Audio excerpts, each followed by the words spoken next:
Pwede nyo ipakain to sa ano guys, sa crayfish, itong talbos ng kamote. Pwede rin yung kangkong, lalo pagka may iwan nyo sila. Kaya makuha ko ngayon para ilagay sa aquarium. Yan guys. Kailangan guys yung bibili yung kukunin ninyong kamote, huwag kayong bibili sa palengke kasi hindi natin alam, baka may chemical yun. Dapat yung fresh talaga para sigurado tayo na walang nakalagay na gamot o chemical.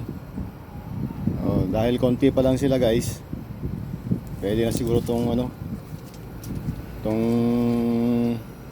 4 na tangkay. Yan. Ito ngayon sasawsaw ko lang sa may ano guys, sa may tubig na naimbak ko, yung naimbak ko ng mga 1 week para walang chlorine. Ayan guys, yung pinag-imbakan ko ng tubig na ano, mga isawsaw ko lang tong ano rito, itong talbos ng kamote fresh. Kailangan guys hindi galing sa ano, sa palengke, para walang chemical. Ayan guys, naglagay rin ako ng ano, pwede rin kayo magpakain ng ano, itlog na nilaga.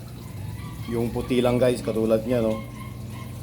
Kasi may iwan nga sila ng mga 2 araw, kaya pinunduhan ko na ng pagkain nila. Yan guys, mga itlog yan. Kaya lang itong mga beta fish ko, yung mga beta fish na yan, pansin ko malakas silang kumain ng ano, itlog. Yan. Yan guys, ayusin ko muna yung ano, itong itlog para hindi matabunan ng ano, ng talbos ng kamote. Yan, lalagyan na natin yung talbos ng kamote dyan guys. Nakalat lang natin na ganyan. Yan. Magkano lulubog na yan.